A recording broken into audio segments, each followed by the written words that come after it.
Bueno, bienvenidos a los que están acá y bienvenidos a los que nos están viendo por YouTube o escuchando por Spotify. Este es un nuevo Levantando la Perdiz, edición agroactiva, para hablar de riego. Y lo hacemos junto a la gente de Valley. Vamos a hablar de los beneficios del riego, de lo que cambió el RIMI, de cómo están invirtiendo los productores en esto, de cuánto se riega en la Argentina y cuánto se podría regar en la Argentina, que me parece que es ahí donde hay mucho para explorar en el potencial del riego en el país, para correr los márgenes de la frontera agrícola en Argentina. Los voy a saludar. Recordamos, como siempre, que Macro Agro auspicia los episodios de Levantando la Perdiz y en especial este lo auspicia Valley, que estamos compartiendo este ratito en el Agroactiva Arena.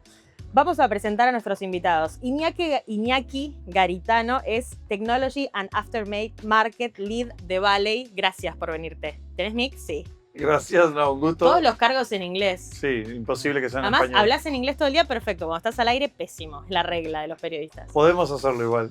Vos podés. Gracias, Iñaki, por venir. Un gusto, ¿no? Y Un gracias placer. por el espacio. Y lo tenemos a Miguel Nores, que es Territory Sales Manager de Valley también. Bienvenido y gracias. Muchísimas gracias por la invitación. Bueno, me preguntabas si íbamos a charlar de otras cosas antes y yo te decía, no, tenemos que ir al punto, al grano, al agua en este caso, al riego. Vamos a hablar del riego, pero ustedes me van a decir si hablamos del riego como una herramienta de eficiencia o de supervivencia en la agricultura actual. Qué buen punto. Mirá, nosotros tomamos el riego como una solución en realidad. Esto es parte de un proceso en el cual nosotros en realidad al productor le estamos dando una suerte de previsibilidad de producción, porque el productor ahora pasa a tener una certeza de cosecha, una certeza de producción y un agregado de valor. ¿Dónde está el agregado de valor? Primero en la tierra. La tierra ya no vale lo mismo porque hay infraestructura y hay otro rendimiento. Segundo, los cultivos. Los cultivos que podés hacer ahora son de otra gama. Los alquileres de campo que puedes hacer son de otra gama. Entonces el productor mejora su ingreso porque puede acceder, en vez de hacer semilla, ahora puede hacer, grano, puede hacer semilla. Entonces de repente el alquiler se lo paga mucho más. De repente puede hacer papa, de repente puede hacer zanahoria, cebolla. Puede avanzar en frontera en campos improductivos. Puede hablar de producciones de kilos de carne de 500, 800, 1000 kilos de carne o más por hectárea. Entonces de repente, al mover la frontera agrícola y al mover los límites productivos, no solamente es una cuestión de producción, supervivencia, sino que es una cuestión de aumento del valor del producto, o sea, del commodity, pasás a hacer especialidades o otro tipo de productos, sino que además empezás a ganar mucho valor en la tierra y en la infraestructura presente. ¿Son los dos agrónomos?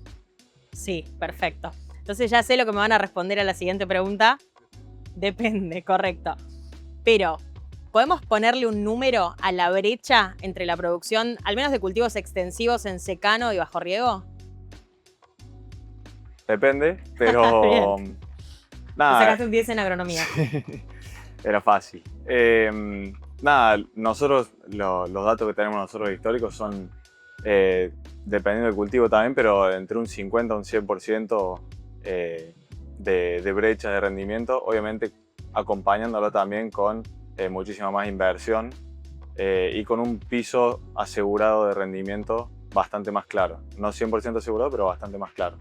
¿Hay un cultivo en específico que responda mejor a la herramienta del riego? Mirá, te voy a dar dos ejemplos simples de cultivos simples. Uno es el trigo. El trigo pasás a tener certificados, o sea, pasás a asegurarte la producción y la cosecha en la zona de Córdoba, en la zona de San Luis, y es un cultivo estándar, por así decirlo, extensivo. Y maíz, regularmente podés duplicar producción, que no es algo anormal para un rendimiento promedio en una zona promedio.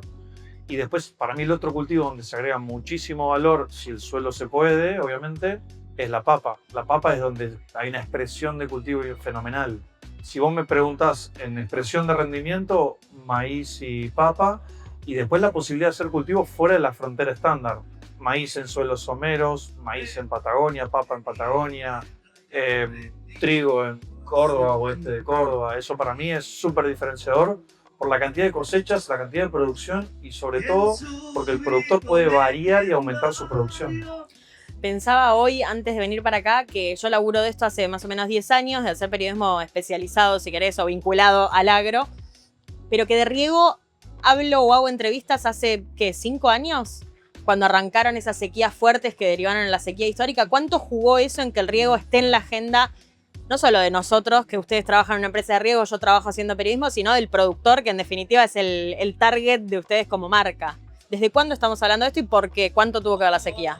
Nosotros tenemos 3 drivers principales de crecimiento. Obviamente la sequía a nosotros genera un gran interés, una gran oportunidad, porque el productor vuelve a, digamos, a tener la necesidad de cuánto y cómo va a cosechar y en qué momento. Y después, obviamente, los precios de los commodities.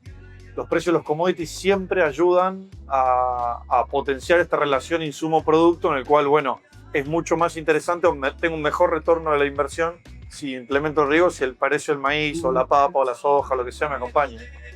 Y para mí, en el tercer eje, tenés las previsiones ahora con cuestiones impositivas. Hoy tenés beneficios impositivos, tasas de interés competitivas, baja de aranceles de importación. Hay un montón de beneficios que se fueron dando, algunos escalonados, otros muy fuertemente, y que se están llevando a cabo ahora, que ponen al riego realmente una oportunidad, y a la Argentina frente a una oportunidad muy interesante. En un toque quiero hablar específicamente del RIMI porque es la última novedad y entiendo que disparó, sí, consultas, me lo confirmarán después ustedes, pero vos hablabas de algunos otros beneficios escalonados inclusive. ¿Cuáles son? ¿Por fuera del RIMI hubo algo que mejorara la perspectiva? En el 24 el impuesto país, en el 25 la quita de aranceles a la importación de equipos de riego, y después, bueno, la agilidad y la apertura de las importaciones. Obviamente a nosotros nos pone a competir, pero nos pone también con una posibilidad de tener mucho producto y cuidar, ¿no?, el plazo de entrega, cuidar el stock, que hoy al final del día, como te dije al principio de la charla, somos una solución para el productor. Somos una red de distribución, un equipo de trabajo muy focalizado en una solución de infraestructura para un mejor rendimiento y una mejor economía para el productor. Nosotros lo damos medio por hecho, entiendo los tres, o si no es así me dicen, pero yo lo doy por hecho. Los equipos de riego son 100% importados en Argentina, ¿cierto? 100%. Por eso tiene tanto impacto en baja de costo definitivamente para el productor la mejora de la situación para importar y no tener que pedir permisos, etcétera. No te complica con los stocks, ¿cierto? ¿Estaban en la compañía en ese momento? ¿Vos no? Yo no. ¿Vos sí? Yo sí, yo lo viví incluso con diferentes compañías y de talla, y obviamente al restringir las importaciones hay una restricción de la oferta. Al restringir la oferta no hay una gran competencia, eso por un lado. Y por el otro lado, no vemos mal que haya jugadores. Al revés, nos hace al final del día competir y estar en un mejor punto para salir. Nosotros estamos muy seguros en nuestra red, estamos hace más de 30 años con esto, y eso también vale mucho porque tenemos experiencia en todas las zonas, tenemos experiencia en todos los sistemas, en todos los cultivos, en todas las infraestructuras, diésel, eléctrico, solar. O sea, tenemos mucha experiencia fuerte y podemos ejecutar cualquier tipo de proyecto y con experiencia de caso. Préstame que me fueron a cambiar las pilas. Pensé que eran las mías, pero no sé, hablaba del micrófono. Pensaba mientras te escuchaba y charlábamos un poquito antes de grabar que estás laburando en marketing, que es todo un área en sí misma, que aprendiste mucho de eso, pero también me imaginaba a ustedes delineando el perfil del productor que invierte en riego. ¿Me haces ese dibujo a mí, que no conozco qué perfil de productor argentino es el que invierte en riego? ¿Es el mismo que invirtió rápido en Agtech para probar? ¿Es el mismo que incorpora, mapas de rendimiento? ¿Es ese el productor que invierte en riego? Vamos los dos.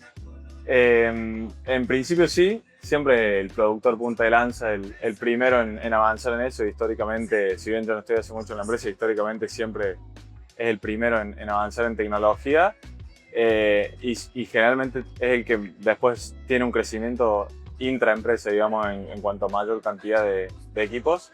Pero lo que estamos viendo ahora, desde hace un tiempo corto a esta parte, que hay muchos regantes nuevos, digamos, por primera vez. Entonces también está creciendo en cantidad de productores, no solo en hectáreas reales, sino también en productores de todos los tamaños, digamos. Se va expandiendo la tecnología. Vos hablabas de escalas, como se van incorporando productores chicos, medianos. ¿Hay zonas puntuales donde donde se está implementando más el riego? Sí, digamos. Porque vos hablabas de papa, me imagino que ahí el Claro. sudeste está jugando.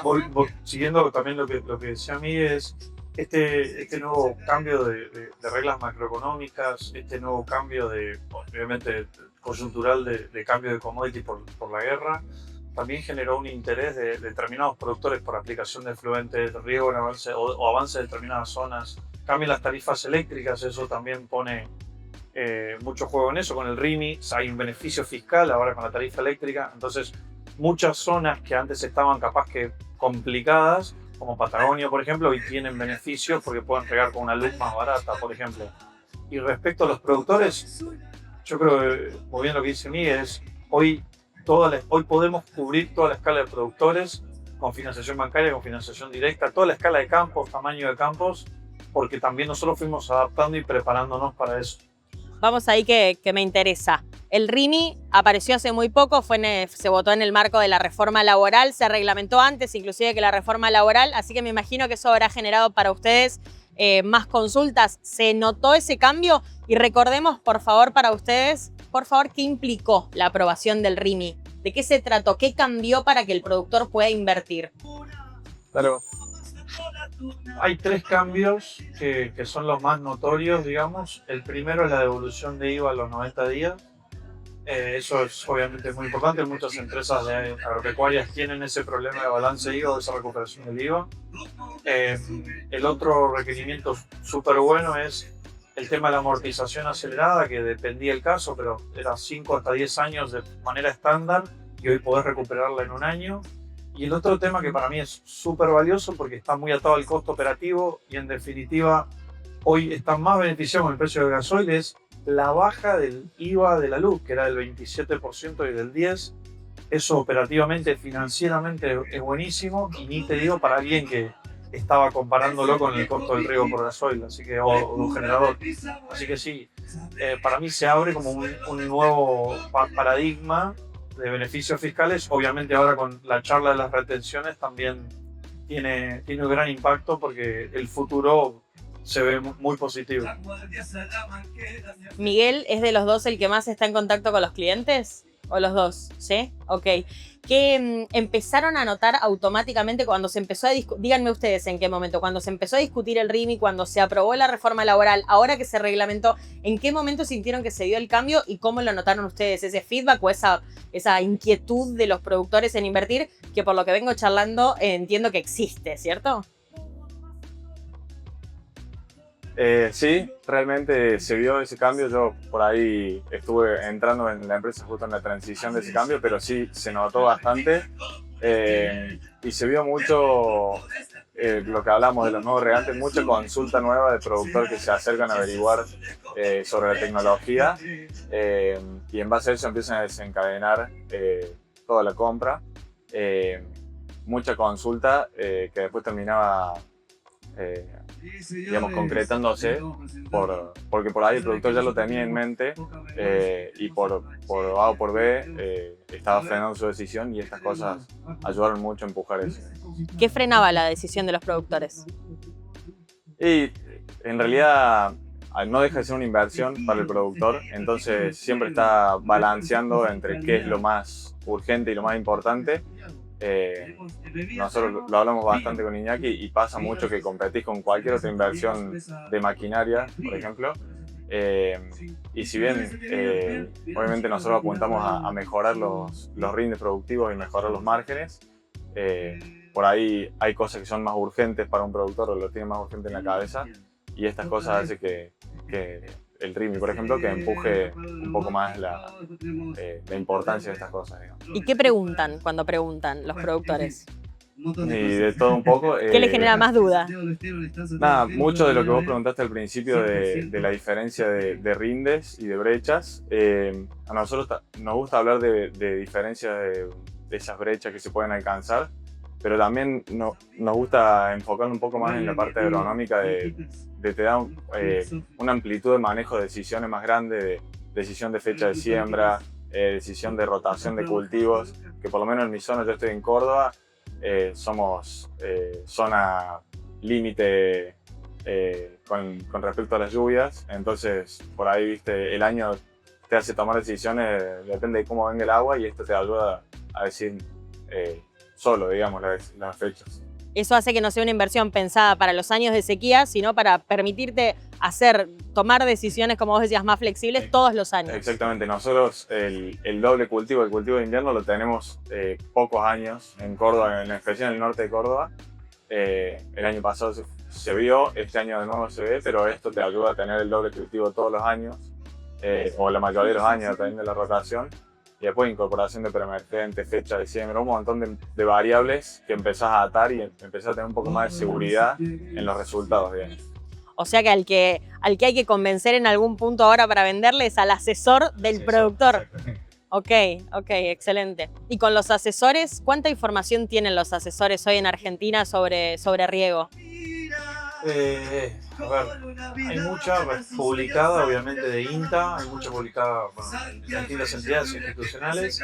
Nosotros tratamos de hacer mucha extensión con el tema, más allá de la red y demás. Tratamos de impulsar este sistema de conocimiento y también tratamos de hacer networking con nuestros clientes. Tenemos todo un programa de tratar de que la charla sobre el programa del primer pivote o el primer equipo de riego sea mucho más cercana, porque obviamente el productor que ya lo sabe, de hecho, una curiosidad es que la mayoría de nuestros, o mucha parte de nuestros clientes son clientes ya tradicionales, ya lo tienen el equipo, entonces ya saben lo que es. El año que lo compran vuelven a ser clientes rápidamente. Por el contrario, el cliente nuevo que nunca regó, no entiende el valor respecto al proceso, a la solución, muchas veces la charla es muy agronómica y está relacionada. Respecto a los asesores, se trabaja mucho, pero obviamente hay mucho por hacer y es una enorme oportunidad para nosotros para transmitir no solo experiencia, sino los alcances de lo que pueden hacer, las herramientas que pueden obtener. Voy a volver un toquecito al RIMI porque me interesa si tienen el dato de cuánto bajó el costo concretamente, cuánto baja el costo de comprar un equipo de riego. Sé que es difícil y acá aplica el depende y no es por agronomía, pero hay un promedio de baja de costo entre todas las desregulaciones o cambios que se dieron en los últimos 2 años. Vos decías, los impuestos a la importación, etcétera. ¿Cuánto más accesible es el equipo de riego para el productor hoy? Acumulado, te diría, de 2023 o inicios del 24 para acá, la baja es de casi el 40-45%, principalmente impositivo, lo cual es muy bueno y obviamente también mejoró la oferta, como te decía antes, pero impositivamente el impacto es feroz. Después, respecto al beneficio, vos pensás que eso es económico, no es financiero. Financieramente el impacto es fuertísimo porque el RIMI apunta, es una gran ventaja financiera. ¿Cómo cambia? ¿Cómo lo comparamos con un crédito convencional? En realidad no se compara, es como un complemento, porque un crédito convencional vos tenés un pago semestral sobre capital e intereses. La ventaja del RIMI es que en las amortizaciones podés mandar más a gasto y eso permite que vos, digamos, hagas menos erogaciones el primer año y que, digamos, tu down payment o tus pagos iniciales del equipo no sean tan duros. Entonces es mucho más fácil acceder financieramente a la tecnología porque básicamente vos el primer año evitás hacer tantas erogaciones financieras por esto que te digo, porque tenés mucho más en la cuenta de gastos de amortizaciones y no en la cuenta financiera. ¿Qué sienten que es lo que define a último momento la compra del productor de un equipo? Claro, cosa que más. No se peleen. Es una pregunta súper amplia. Hoy me pasó que era tecnología. Que era la tecnología y los datos. Te puede pasar que sea... claro, depende mucho del perfil del productor, la edad del productor. Contame el ejemplo de hoy, sin nombre. El ejemplo de hoy vino un productor del sur de la provincia de Buenos Aires que había ido a Estados Unidos a una fábrica y vio un producto de avanzada nuestro que no estaba en Argentina y lo quería a todo costo. Y monitorea la alineación de las torres, la presión de las cubiertas, la presión en toda la tubería, brinda reportes de las horas de uso, reportes de fallos preventivos, reportes de encaje, reportes de problema del tren motriz y preventivamente ayuda a detectar el problema torre a torre, a persona a persona. Está buenísimo, pero estábamos implementándolo en Argentina estos meses y como que la demanda vino antes que la oferta, Los digamos. apuró, claro. Y bueno, nada, sensacional. Y la idea es, ese tipo de productores están apareciendo. Otra cosa que pasó es, muchos productores están pidiendo o están necesitando trabajar los datos porque tienen un programador, o quieren usar los datos de otra manera, o quieren ver los datos de nuestro dashboard de control y monitoreo de AdSense distintos. Y bueno, buenísimo. O sea, somos una empresa en eso que brinda mucho valor al productor, al semillero, al multiplicador. Es realmente muy, muy rico. Y después tenemos productores que no, que están desarrollando campos para ganadería o que quieren regar con efluentes, que quieren bajar el costo del uso del fertilizante. Se está abriendo por nuestras posibilidades de la robustez y las capacidades de la máquina cada vez más la frontera del cliente, no solo la frontera agrícola, sino la frontera del tipo de cliente.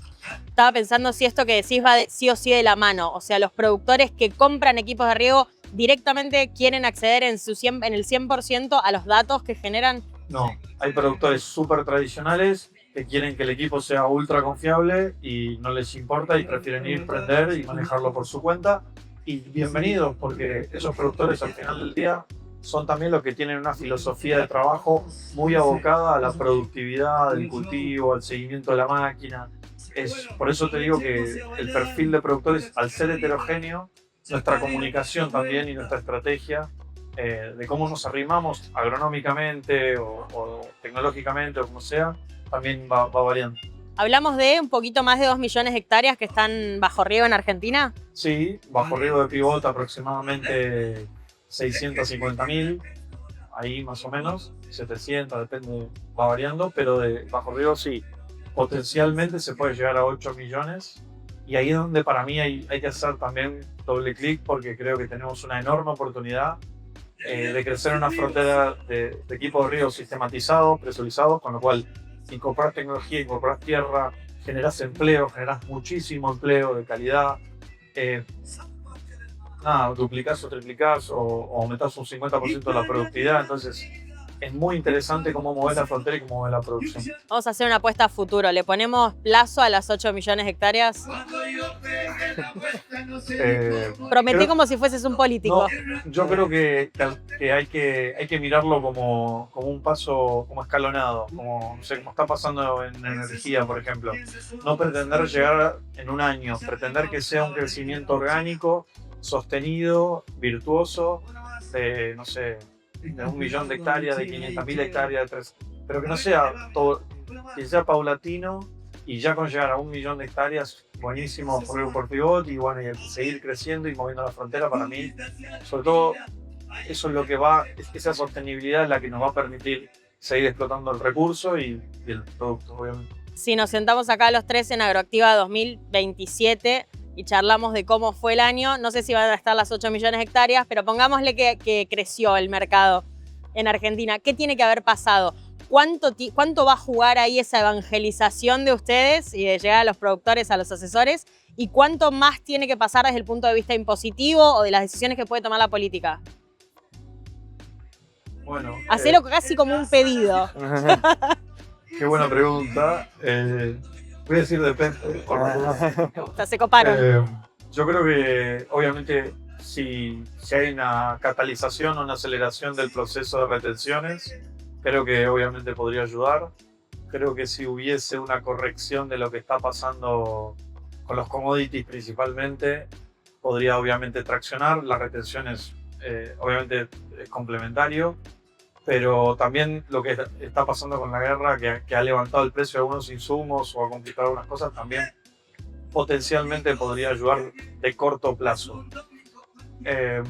Después no veo, digamos, otro panorama complejo, otro panorama que complejice la operación.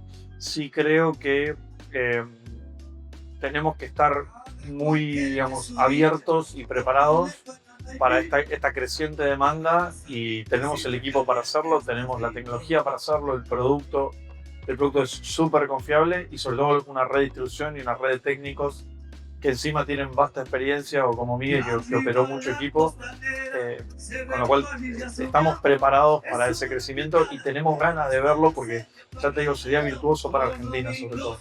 Lo último, porque mientras te escuchaba hablar de Miguel y de operar equipos, pensaba que cuando charlo con las empresas de maquinaria que incorporan tecnología de punta, me dicen, che, sí, está todo buenísimo el productor. Cuando el productor quiere invertir, estamos chochos desde la empresa y después hay como un gap ahí de capacitación y de formación de las personas que laburan con el equipo. En este caso, ¿cuánto influye eso?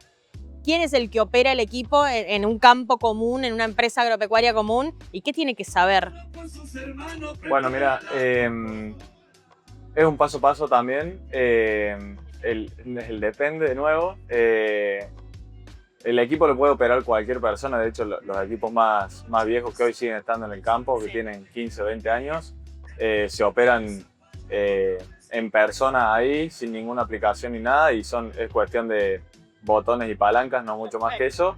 Y de ahí hay un paso a paso que llega hasta la tecnología que hoy se opera remotamente desde el celular, que se prende, se apaga, se cargan programas, se cargan un montón de cosas que se puede hacer, que si lo ves todo de 0 a 100 de una, asusta y medio Salen corriendo. Sí, salís corriendo, pero el proceso es bastante... Es corto y bastante didáctico de aprenderlo. Iña está acá haciendo docencia por todo el país, capacitando virtual y en persona a todo el mundo y los distribuidores, la red de distribuidores que está recontra capacitada en eso y que está bien distribuida a lo largo del país, entonces también ayuda mucho a esa docencia. Así que no, eso no lo veo como una barrera, sino como una herramienta, y después que el productor irá decidiendo hasta dónde llega o qué le sirve y qué no le sirve. Excelente, gracias a los dos por venir. De nada. Un placer, muchas gracias. Iñaki y Miguel, gracias a ustedes que ven y escuchan los episodios de Levantando la Perdiz y será hasta el próximo. Chau.